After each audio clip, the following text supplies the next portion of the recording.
Hello friends, I am Sweety Singh Rajput. Welcome back to my YouTube channel. So guys, कैसे हो? I hope आप बहुत अच्छे होंगे और आप सभी की पढ़ाई बहुत अच्छे से चल रही होगी। जैसा कि आज है 15 जुलाई 2023, daily current affair by SSR. So guys, बात करते हैं लेक्चर की। लेक्चर जो है आपके ऑल कॉम्पिटेटिव एग्जाम के लिए सफिशिएंट रहने वाला है। ओके, इसमें हम सबसे पहले करते हैं क्विक रिवीजन, जो कि होगा 14 जुलाई से रिलेटेड। जो कि टॉप 10 क्वेश्चन हमने जो कल पढ़े थे उन सभी का हम यहाँ पर रिवीजन करेंगे। एंड टॉप 10 क्वेश्चन होंगे आज से रिलेटेड, यानी कि 15 जुलाई 2023 से रिलेटेड जितने भी इंपॉर्टेंट क्वेश्चन हो सकते थे वो आप सभी के सामने होंगे और हम इनको डिस्कस करेंगे विद बैकग्राउंड इन्फॉर्मेशन के साथ। और हम लास्ट में डिस्कस करते हैं डे ऑफ द वर्ड, तो प्लीज आप वीडियो के लास्ट तक जरूर बने रहिएगा। ओके, ये लेक्चर जो है आप सभी को बाइलिंगुअल मिलता है, हिंदी प्लस इंग्लिश में, और क्वेश्चन ऑफ द डे भी होगा आप सभी के लिए। तो आप सभी को कमेंट बॉक्स में करेक्ट ऑप्शंस को चूज करके क्वेश्चन के अकॉर्डिंग आंसर आपको कमेंट बॉक्स में करना है। डेली मॉर्निंग में सुबह 6 बजे मैं इस वीडियो को अपलोड कर देती हूँ। सो गाइज, अब बात करते हैं लेक्चर की। तो लेक्चर में जो बात होगी, वो जो लेक्चर जो है आज का बहुत ज्यादा इंपॉर्टेंट रहने वाला है। हम जानेंगे कि आज जो है ग्लोबल फायर पावर की रिपोर्ट के अनुसार दुनिया का जो सबसे शक्तिशाली सेनाओं में भारत की क्या रैंक है और बाकी सारी जो कंट्रीज है उनकी क्या रैंक है। तो प्लीज आप वीडियो के लास्ट तक जरूर बने रहिएगा। अगर आप मेरे चैनल पे न्यू है तो प्लीज आप मेरे चैनल को सब्सक्राइब करना ना भूलें और बेल आइकन पे क्लिक कर दीजिएगा, ताकि जो भी मेरी वीडियोस आए उन सभी के नोटिफिकेशन आप तक जरूर पहुंचे। ओके, जल्दी से फटाक से आप सभी को क्या करना है, कमेंट बॉक्स में कमेंट करना है जल्दी से जय हिंद जय भारत के साथ। Okay, and thought of the day है गाइज आज का, जैसे नदी बह जाती है और लौटकर नहीं आती है, उसी प्रकार रात और जो दिन होते हैं हमारे मनुष्य की आयु को लेकर चले जाते हैं और फिर नहीं आते। तो याद रखिएगा, जो ये आपका टाइम है वो भी नदी की तरह, जैसे पानी बहता है वैसे ही बहता हुआ चला जाएगा, और ये जो टाइम है, ये जो एज है, वो आपके पास दोबारा लौट के नहीं आने वाला। जो भी टाइम है आप इस प्रॉपर टाइम में ही आप अपने वर्क को करें और हार्ड वर्किंग कीजिए। ओके, सो अब स्टार्ट करते हैं यहाँ पे सेशन। आप सभी को अब हम करने वाले हैं क्विक रिवीजन, तो क्विक रिवीजन कर लेते हैं कल का। तो फर्स्ट क्वेश्चन आप सभी के सामने है, विश्व पेपर बैग दिवस कब मनाया गया है? तो ये 12 जुलाई को हर साल मनाते हैं हम लोग विश्व पेपर बैग दिवस। क्यों मनाते हैं? क्योंकि हम लोग क्या चाहते हैं कि जो प्लास्टिक का यूज करते हैं उस प्लास्टिक का यूज ना कर अब धीरे से तेजी से अब हमें शिफ्ट होना पड़ेगा पेपर बैग्स के ऊपर। क्यों? क्योंकि आप सभी को पता है प्लास्टिक जो है इन्वायरमेंट के लिए और ह्यूमंस के लिए कितना ज्यादा यहाँ पे नुकसानदायक है, हार्मफुल है। तो याद रखिएगा, इसीलिए हम लोग पेपर बैग दिवस मनाते हैं, तो याद रखिएगा। नेक्स्ट क्वेश्चन है सेकंड, किस राज्य सरकार ने 800 मेगावाट की 2 ताप विद्युत परियोजनाओं को मंजूरी दी है? तो ये है हमारा उत्तर प्रदेश। तो उत्तर प्रदेश सरकार ने अभी हाल ही में 800 मेगावाट की 2 ताप विद्युत परियोजनाओं को मंजूरी दी है। नेक्स्ट क्वेश्चन है थर्ड, उत्तरी अटलांटिक संधि संगठन ने फिर से महासचिव कौन बने हैं? तो अभी अभी अभी हाल ही में नाटो के फिर से महासचिव को किन्हें चुना गया है, यानी कि जो पहले से थे उन्हें ही अभी दोबारा से री इलेक्ट किया गया है। उनका नाम है जेंस, तो जेंस स्टोल्टेनबर्ग हैं। इन्हीं को ही हाल ही में उत्तरी अटलांटिक संधि संगठन के लिए फिर से महासचिव बना दिया गया है। नेक्स्ट क्वेश्चन है फोर्थ, दुनिया की पहली स्मार्ट रोबोट प्रेस कॉन्फ्रेंस कहाँ आयोजित हुई है? तो अभी हाल ही में जनेवा, यानी स्विट्जरलैंड के जनेवा में अभी हाल ही में पहली दुनिया की स्मार्ट रोबोट प्रेस कॉन्फ्रेंस को आयोजित किया गया था। वहां पर देश के जितने भी देश हैं उन सभी देशों के जितने भी रोबोट्स हैं, स्मार्ट रोबोट्स, उन सभी को लेके आया गया और वहां पे प्रेस कॉन्फ्रेंस की गई कि ताकि वो जो है आने वाले फ्यूचर में वो हम लोगों की कैसे हेल्प करेंगे, मीन्स ऑफ दैट कि कैसे, जैसे भुखमरी आएगी या फिर कोई फ्लड आए या फिर किसी तरह की महामारी आए, तो उस समय वो जो रोबोट्स हैं वो किस तरीके से कार्य करेंगे। तो याद रखिएगा, तो इन्हीं सब चीजों के बारे में इस प्रेस कॉन्फ्रेंस में चर्चा की है। सभी रोबोट्स ने इसमें जो भी मीडिया के थ्रू जो भी सवाल पूछे गए हैं उन सभी के आंसर भी दिए गए हैं। ठीक है, तो इसी में से जो सोफिया नाम की रोबोट है, तो प्लीज आप कमेंट बॉक्स में बताइए कि जो सोफिया है वो कौन से देश की रोबोट है, स्मार्ट रोबोट। ओके, तो सोफिया रोबोट ने कहा था कि जो दुनिया है, दुनिया को जो रोबोट्स हैं वो चलाने में ज्यादा सक्षम है, क्योंकि वो जो फैक्ट के ऊपर बात करते हैं, ये बात कही थी सोफिया रोबोट ने। ओके, बात करते हैं नेक्स्ट क्वेश्चन जो कि फिफ्थ है, एशियाई एथलेटिक चैंपियनशिप 2023 का आधिकारिक शुभारंभ किसे घोषित किया गया है?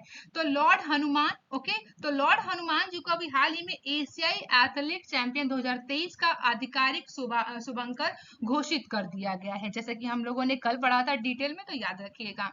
ओके, सेकंड नेक्स्ट है sixth question, golden man states द्वारा जारी रिपोर्ट्स के अनुसार भारत अमेरिका को छोड़कर किस वर्ष दुनिया की सबसे बड़ी अर्थव्यवस्था बन जाएगा? तो 2075 में ऐसा हो जाएगा कि जब भारत जो है अमेरिका को पीछे पछाड़ते हुए 2075 तक विश्व की दूसरी सबसे बड़ी अर्थव्यवस्था बन जाएगी। वहीं जो चीन का जो पोजीशन होगा वो फर्स्ट रैंक पे रहने वाला है। ओके, तो याद रखिएगा, इंपॉर्टेंट है। नेक्स्ट है, विदेश मंत्री एस जयशंकर ने आगामी राज्यसभा चुनाव के लिए किस राज्य से नामांकन किया है? तो गांधीनगर से अभी हाल ही में एस जयशंकर प्रसाद जो कि हमारे विदेश मंत्री हैं, उन्होंने आने वाले जो भी राज्यसभा के चुनाव है जो कि जुलाई में होने वाले हैं उसी के लिए नामांकन किया है, तो वो राज्य है गांधीनगर। ओके, नेक्स्ट क्वेश्चन है एट, सोकेत मिर्जियोयेव, ठीक है, सोकेत मिर्जियोयेव ने किस देश के नए प्रधानमंत्री चुने गए हैं? तो उज्बेकिस्तान के चुने गए हैं। ठीक है, नेक्स्ट क्वेश्चन है नाइन्थ, किस देश के विदेश मंत्री हैं अब्दुल्ला शाही जो कि भारत की आधिकारिक यात्रा पर आए हैं? तो वो मालदीव के विदेश मंत्री हैं जिनका नाम है अब्दुल्ला शाहिद, वो भारत की आधिकारिक यात्रा पर आए हैं। नेक्स्ट है 10 क्वेश्चन, प्रतिष्ठित लोकमान्य तिलक पुरस्कार 2023 से किसे सम्मानित किया जाएगा? तो कल हम लोगों ने पढ़ा था कि नरेंद्र मोदी जी को अभी हाल ही में डिसाइड किया गया है कि प्रतिष्ठित लोकमान्य तिलक पुरस्कार 2023 से सम्मानित किया जाएगा। तो यहाँ हमने किया है क्विक रिवीजन एंड अब कर लेते हैं आज का सेशन स्टार्ट। ओके, तो आज है जैसे कि 15 जुलाई 2023 daily current affair by SSR. So guys, first question आप सभी के सामने है। तो फर्स्ट है, हाल ही में जारी ग्लोबल फायर पावर की रिपोर्ट के अनुसार दुनिया की सबसे शक्तिशाली सेनाओं में भारत की रैंक क्या है? According to the recently release global fire power report, what is the rank of India in world's most powerful armies? तो इंडिया की बात करें कि जो इंडिया है वर्ल्ड की मोस्ट पावरफुल आर्मीज में कौन सी रैंक पर है? तो बात करेंगे ऑप्शन डी यहाँ पे करेक्ट है, यानी फोर्थ रैंक है हमारी, कि जो कि ग्लोबल फायर पावर की रिपोर्ट के अनुसार बात करें तो उनके डेटा के अनुसार बात की गई है कि दुनिया की सबसे शक्तिशाली सेनाओं में भारत की जो रैंक है वो फोर्थ है। तो चलिए इसी को ही हम डिस्कस करते हैं यहाँ पे बैकग्राउंड इंफॉर्मेशन के साथ। तो दुनिया के देशों की रक्षा संबंधित जानकारी रखने वाला डेटा वेबसाइट है जिसका नाम है ग्लोबल फायर पावर ने 2023 की लेटेस्ट रैंकिंग में बताया है कि भारत जो है दुनिया का चौथा सबसे शक्तिशाली सेना वाला देश है। वहीं इस सूची में अमेरिका की बात करें तो अमेरिका जो है फर्स्ट पोजीशन पे है और रूस और जो चीन है वो क्रम से दूसरे और तीसरे स्थान पर है। अब हम बात करेंगे सबसे शक्तिशाली सेना वाले देश जो कि है 10। तो चलिए अब जान लेते हैं कि 10 जो है वो कंट्री कौन सी है जो कि सबसे ज्यादा पावरफुल है आर्मी में। तो बैकग्राउंड इंफॉर्मेशन की हम लोग बात कर रहे हैं फिलहाल, तो संयुक्त राज्य अमेरिका यानी कि यूएसए जो है फर्स्ट पोजीशन पे है, सेकंड पर जो है रूस है, चाइना थर्ड पर है, इंडिया यानी कि हम कौन सी रैंक पे हैं फोर्थ नंबर पे हैं। ओके, यूनाइटेड किंगडम की बात की जाए तो ये फिफ्थ नंबर पे आते हैं, दक्षिण कोरिया 6 पर है, पाकिस्तान यहाँ पे 7th नंबर पे, यानी कि टॉप 10 में इसने भी जगह बना रखी है। जापान जो है वो आपके 8th नंबर पे, फ्रांस जो है 9th पर है, इटली जो है 10th रैंक पे है। वही बात करें कि दुनिया के सबसे शक्तिशाली सेना वाले 5 देश, तो 5 देश को याद रखिएगा, मोस्ट इंपॉर्टेंट है। फर्स्ट रैंक किसकी है? तो अमेरिका की है। ओके, सेकेंड रैंक पे कौन है? रूस है। वही थर्ड पर कौन है? चीन है। और फोर्थ पर हम है। तो ये है हमारी यहाँ पे लोकेशन।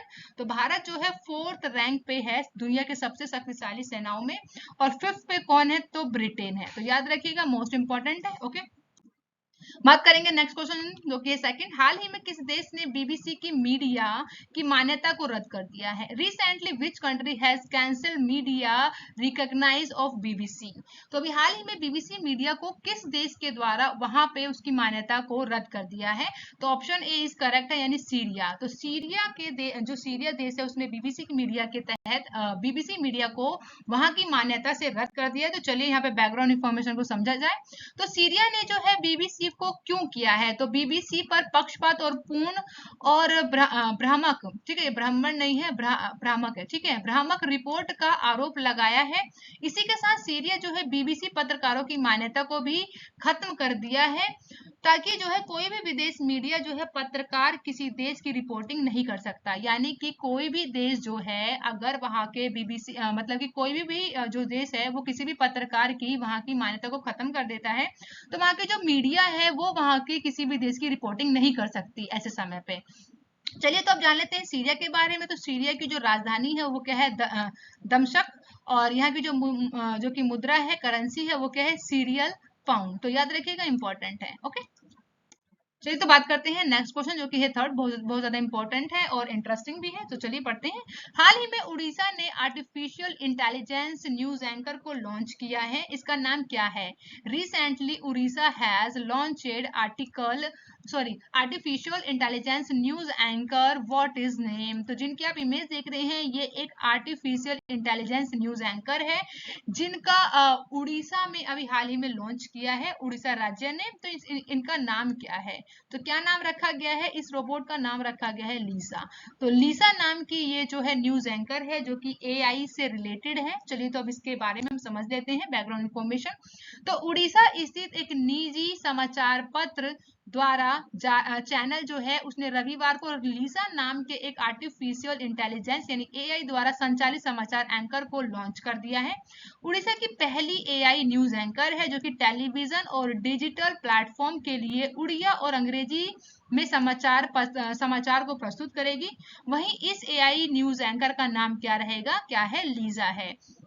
तो ये जो लीजा है ये एक एआई संचालित न्यूज एंकर है जो कि टेलीविजन और डिजिटल जितने भी प्लेटफॉर्म है उन सभी पर उड़िया और फिर अंग्रेजी यानी इंग्लिश से रिलेटेड लैंग्वेज में वो समाचार को, न्यूज को प्रस्तुत करेगी। तो याद रखिएगा इस बारे में। नेक्स्ट बात करते हैं फोर्थ क्वेश्चन। हाल ही में इंडिया प्रीमियम लीग आईपीएल की सबसे मूल्यवान फ्रेंचाइजी कौन बन गई है? Who has recently become the most valuable franchisee of the Indian Premium League? तो अभी हाल ही में जो है इंडिया प्रीमियम लीग में आईपीएल की सबसे मूल्यवान फ्रेंचाइजी कौन बनी है? तो 4 ऑप्शन आप सभी के सामने है, तो पर्टिकुलर इमेज को देख के तो आप लोग समझ ही गए होंगे कौन है। तो ये है ऑप्शन ए करेक्ट है, यानी कि चेन्नई सुपर किंग। तो जो चेन्नई सुपर किंग है वो इंडिया प्रीमियम लीग की आईपीएल की सबसे मूल्यवान फ्रेंचाइजी बन गई है। सो आप मुझे कमेंट बॉक्स में बताइएगा कि आप सभी की जो आईपीएल की जो टीम है वो कौन सी फेवरेट है। ओके, तो आपको कमेंट बॉक्स में बताना है, ठीक है, कि चेन्नई सुपर किंग है या मुंबई इंडियन है या पंजाब किंग्स है या गुजरात टाइटंस है। और भी है टीम्स, उन सभी के आप नाम बता सकते हैं। ओके, तो कमेंट बॉक्स में जरूर बताइएगा आपकी फेवरेट टीम। ओके, अब बात करते हैं बैकग्राउंड इन्फॉर्मेशन। तो इंडियन प्रीमियम लीग जो है स्टैंड अलोन ब्रांड वैल्यू जो बढ़कर है उसकी अब कितनी हो गई है? 3.2 बिलियन अमेरिकी डॉलर हो गया है। वहीं 2022 की बात करें तो ये 1.8 बिलियन अमेरिकी डॉलर से 80% अधिक है इस समय। वर्तमान में जो IPL champion Chennai super king है इसकी ब्रांड वैल्यू अन्य आईपीएल टीमों की तुलना में जो है सबसे ज्यादा है। वहीं 5 बार की जो आईपीएल टीम विजेता है वो है मुंबई इंडियंस। तो इसको भी इस लिस्ट में जो तीसरा स्थान दिया गया है। वहीं वैश्विक निवेश बैंक हुलियान लॉकी की बात करें तो उसने अपने आईपीएल ब्रांड वैल्यूएशन स्टडी 2023 में इस बात की भी पुष्टि की है। सिंपल आपको याद रखना है कि जो फ्रेंचाइजी जो सबसे ज्यादा फ्रेंचाइजी में जो मूल्यवान जो वो है टीम है आईपीएल की, वो कौन है? तो चेन्नई सुपर किंग है। तो याद रखिएगा। तो चलिए बात करते हैं नेक्स्ट क्वेश्चन जो कि फिफ्थ है। हाल ही में फोर्ब्स 2023 की 100 सबसे अमीर सेल्फ मेड महिलाओं की लिस्ट में कितनी भारतीय महिलाएं शामिल हैं? How many Indian women are included the Forbes 2023 of 100 richest self made women recently? तो 100 सबसे अमीर सेल्फ मेड महिलाओं में भारत की कितनी महिलाएं शामिल है? तो आप सभी को पता चल गया होगा 1, 2 एंड 3 एंड 4। तो 4 ऑप्शन कहाँ पे दिख रहा है? सी में, यानी कि सी जो है करेक्ट ऑप्शन है आपका। 4 महिलाएं यानी कि 4 महिलाएं ऐसी हैं जो 100 सबसे अमीर सेल्फ मेड महिलाओं की लिस्ट में शामिल है, जो कि फोर्ब्स के द्वारा जारी किया गया है, उसमें बताया गया है। तो चलिए बैकग्राउंड इंफॉर्मेशन को समझते हैं। इन चारों को अमेरिका के 100 सबसे सफल एंटरप्रेन्योर और एग्जीक्यूटिव और इंटरट्रेनर के लिस्ट में नामांकित किया गया है। जो जिनकी जो कुल संपत्ति की बात करें तो रिकॉर्ड है इन लोगों का $124। वहीं फॉर्ब 2023 में अमेरिका की 100 सबसे सफल महिलाओं की सूची जारी की गई है, जिसमें भारत की 4 महिलाएं हैं जिनका नाम है, जो भारतीय मूल की हैं, याद रखिएगा। ओके, जिनका नाम है जयश्री उल्लाल, इंदिरा न्यूई और नेहा नरखड़े। और फिर आती है 4th नंबर पे आपकी नीरजा शेट्टी ने अमेरिका की 100 सबसे अमीर स्वनिर्मित महिलाओं की प्रतिष्ठित सूची में इन्होंने जगह बनाया है। तो इंपॉर्टेंट है, याद रखिएगा। अब बात करते हैं नेक्स्ट क्वेश्चन, जो कि 7th है। हाल ही में राष्ट्रीय कृषि और ग्रामीण विकास बैंक ने 12 जुलाई 2023 को अपना कौन सा स्थापना दिवस मनाया है? Recently national bank of agriculture and rural development NABARD has celebrated which foundation day on 12 जुलाई 2023। तो करेक्ट ऑप्शन है यहाँ पे ऑप्शन ए, यानी कि 42, यानी कि 42वां अभी हाल में स्थापना दिवस मनाया गया है NABARD के द्वारा। तो याद रखिएगा, NABARD की फुल फॉर्म बहुत ज्यादा इंपॉर्टेंट है, आपसे किसी एग्जाम में पूछ सकते हैं, तो आपको पता होना चाहिए national bank for agriculture and rural development, ये इसकी इंफॉर्मेशन है। तो चलिए थोड़ी बहुत इसके बारे में भी हम लोग जान लेते हैं। तो national bank for agriculture and rural development इसकी फुल फॉर्म है। वहीं इसकी थीम की बात करें इस साल क्या है, तो 42 ईयर ऑफ रूरल ट्रांसफॉर्मेशन इसकी थीम रखी गई है। इसकी स्थापना एस्टेब्लिशमेंट की बात करें तो 1982 में इसको एस्टेब्लिश किया गया था। वहीं इसका हेडक्वार्टर मुंबई में है। ओके, तो इतनी सभी बातों को याद रखिएगा। चलिए तो बात करते हैं, यहाँ पे एक और स्लाइड है, इसके बारे में भी हम लोग पढ़ लेते हैं एक बार। तो राष्ट्रीय कृषि और ग्रामीण विकास, ये हिंदी में इसे बोला जाता है। वही 12 जुलाई 2023 को अपना 42वां स्थापना दिवस मनाया है अभी हाल ही में। इस दिन को देश भर में कार्यक्रमों की एक श्रृंखला द्वारा चिन्हित किया गया था। वही NABARD ने जो है 42 ईयर यानी कि 42 year of rural transformation theme का एक वेबिनार भी शामिल किया है, जहां पर 1982 में भारत सरकार द्वारा NABARD को स्थापित किया गया था।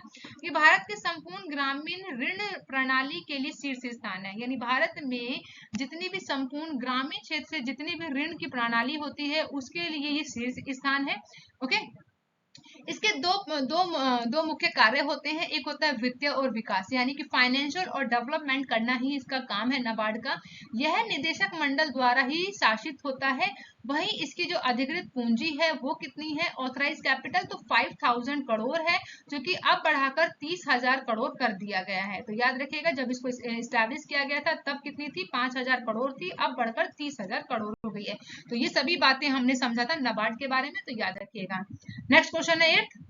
हाल ही में जुलाई 2023 में रक्षा मंत्री राजनाथ सिंह ने किस देश में हिंदुस्तान एरोनॉटिक्स लिमिटेड के क्षेत्रीय कार्यकाल का उद्घाटन किया है? तो recently in July 2023 defence minister Rajnath Singh has encourage the regional office of Hindustan aeronautics limited HAL in which country? तो करेक्ट ऑप्शन है ऑप्शन ए, यानी मलेशिया। अभी हाल ही में भारत के जो रक्षा मंत्री हैं जिनका नाम है राजनाथ सिंह, इन्होंने अभी HAL यानी हिंदुस्तान एरोनॉटिक्स लिमिटेड के क्षेत्रीय कार्यालय को अभी वहां पर किस देश में इन्होंने उद्घाटन किया है, तो रीजनल ऑफिस बना दिया गया है मलेशिया में HAL का। तो चलिए अब यहाँ पे हम लोग बात करते हैं इसी के क्वेश्चन से रिलेटेड बैकग्राउंड इंफॉर्मेशन की। तो रक्षा मंत्री राजनाथ सिंह ने भारत और मलेशिया के बीच रक्षा औद्योगिक सहयोग को मजबूत करने के लिए कुआलालंपुर में हिंदुस्तान एरोनॉटिक्स लिमिटेड के लिए क्षेत्रीय कार्यालय का उद्घाटन किया है। वहीं मलेशिया की बात की जाए, मलेशिया जो है दक्षिण पूर्व एशिया में स्थित एक देश है। ओके, इसकी राजधानी की बात करें तो राजधानी क्या है, कुआलालंपुर। ओके, वहीं यहाँ के प्रधानमंत्री कौन है, तो अनवर इब्राहिम जो है यहाँ के प्रधानमंत्री है। तो इंपॉर्टेंट है, फैक्ट है, आपको याद रखना है और बहुत ज्यादा बेसिक भी है। नेक्स्ट क्वेश्चन है 9। हाल ही में शिकायत निवारण सूचकांक जून 2023 में बड़े राज्यों की सूची में कौन सा राज्य जो है शीर्ष पर रहा है?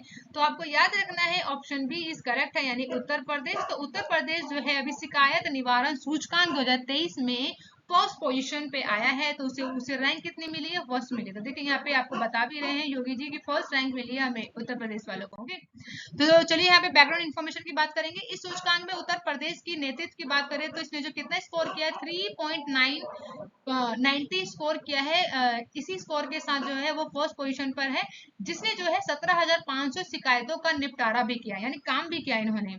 वही पूर्वोत्तर राज्यों में शीर्ष स्थान पर कौन है, सिक्किम है। वही बात करें कि केंद्र शासित प्रदेशों में कौन है, तो लक्षद्वीप जो है वहाँ केंद्र शासित प्रदेशों में लक्षद्वीप जो है शीर्ष स्थान पर रखता है। इसे कौन जारी करता है, तो ये याद रखिएगा। तो प्रशासनिक सुधार और लोक शिकायत विभाग जो है इसे जारी करते हैं हर साल की कौन सा जो स्टेट है किस पोजीशन पर है शिकायत निवारण में। ठीक है, तो उत्तर प्रदेश जो है यहाँ पे फर्स्ट पोजीशन पर है। नेक्स्ट की बात करेंगे जो कि 10th क्वेश्चन है। ओके, आज के सेशन का लास्ट क्वेश्चन। तो हाल ही में जीएसटी परिषद की 50वीं बैठक कहाँ आयोजित की गई है। Where has the 5th GST Council meeting been held recently? तो अभी हाल ही में जो है जीएसटी की जो है 50वीं अभी काउंसिल मीटिंग हुई है, जो कि कब हुई थी, 11 जुलाई 2023 को 23 को हुआ है। तो कहाँ इसे आयोजित किया गया था, तो ये इंपॉर्टेंट है, ये याद रखिएगा, जो कि ऑप्शन डी। ओके, तो ऑप्शन डी इज करेक्ट है, यानी बेंगलुरु, सॉरी गाइस, यहाँ पे ऑप्शन बी है। ओके, मैं ऑप्शन बी बोल रही थी लेकिन ऑप्शन डी पे करेक्ट कर दिया है। ओके, तो ऑप्शन बी करेक्ट है, यानी कि दिल्ली में भी हाल ही में जीएसटी जो है उसके जीएसटी परिषद की जो है 50वीं बैठक को आयोजित किया गया है। तो जिन्हें आप देख रहे हैं ये है निर्मला सीतारमन। ओके, तो चलिए अब बैकग्राउंड इन्फॉर्मेशन की बात करते हैं। जीएसटी का पूर्ण रूप आप सभी को पता होगा गुड एंड सर्विस टैक्स है, जो कि भारत में जीएसटी जो है 1 जुलाई 2017 को लागू कर दिया गया था, वन टैक्स वन नेशन के साथ। वही जीएसटी परिषद का जो अध्यक्ष होता है वो कौन होता है, वित्त मंत्री होती है, वित्त मंत्री होते हैं, जो कि हमारे देश में कौन है, महिला है, जिनका नाम क्या है, जल्दी से बताइए तो। ओके, तो वीडियो को पॉज कर दीजिएगा और फटाक से मुझे बताइए कि अध्यक्ष कौन है। फिर बात करते हैं, भारत जीएसटी लागू करने वाला जो है 168वां देश है। भारत में जीएसटी जो है कनाडा देश के मॉडल पर आधारित, ये जो हमने जो अपने जीएसटी को अपनाया है वो कनाडा देश के मॉडल पर आधारित है। वहीं भारत में जो बात करें जीएसटी लागू करने का सुझाव किसने दिया था, तो विजय केलकर समिति ने ये सुझाव दिया था कि हमें भी अपने यहाँ पे जीएसटी को लागू कर देना चाहिए। ओके, जीएसटी का मुख्य जो है इसका जो हेडक्वार्टर है, मुख्यालय, वो कहाँ है, दिल्ली में है। और इसके ब्रांड अम्बेसडर कौन है, अमिताभ बच्चन है। तो याद रखिएगा ब्रांड अम्बेसडर किसी भी एग्जाम में पूछा जा सकता है, वनडे एग्जाम में खासतौर पर। वही जीएसटी के अंतर्गत बात करें तो कुछ यहाँ पे 4 दरें होती हैं, जो कि हम समझ सकते हैं, जो कि 5% होता है, इसमें 12% और 8 और 18 और 28% यहाँ पे 4 दरों को निर्धारित किया गया है जीएसटी के अंदर। तो ये हमने समझा यहाँ पे जीएसटी से रिलेटेड, तो आप सभी को याद रखना है। और अब बात करते हैं क्वेश्चन ऑफ द डे का। तो क्वेश्चन ऑफ द डे है, आप सभी को कमेंट बॉक्स में बताना होगा, तो फटाक से आप जल्दी से क्वेश्चन को रीड कीजिए और आपको कमेंट बॉक्स में कमेंट करना है कि कौन सा ऑप्शन इसमें से करेक्ट है। तो हाल ही में प्रतिष्ठित लोकमान्य तिलक पुरस्कार 2023 से किसे सम्मानित किया गया है, तो ऑप्शन आप सभी के सामने है, तो बताइए मुझे जल्दी से। नेक्स्ट है यहाँ पे कि answer of the last video question, जो कि मैंने आप लोगों से पूछा था। तो हाल ही में एशिया ओलंपिक परिषद के अध्यक्ष कौन बने हैं, तो याद रखने वाली बात है, तो शेख तलाल, मैंने आप लोगों से पूछा था। तो करेक्ट ऑप्शन है यहाँ पे शेख तलाल जो है वो एशिया ओलंपिक परिषद अध्यक्ष के जो है वो अध्यक्ष बन गए हैं, तो याद रखिएगा। Thank you for watching guys, आप अपना बहुत ज्यादा ध्यान रखिए और आप मेरे चैनल को लाइक एंड सब्सक्राइब करना ना भूलें और ज्यादा से ज्यादा शेयर कीजिए गाइज, क्योंकि वीडियो बनाने में बहुत ज्यादा मेहनत लगती है और व्यू बहुत ज्यादा कम होते हैं। तो प्लीज आप मेरे चैनल को सब्सक्राइब और शेयर करना ना भूलें। Okay, thank you for watching guys, अब मिलते हैं नेक्स्ट वीडियो में नई वीडियो के साथ। ओके।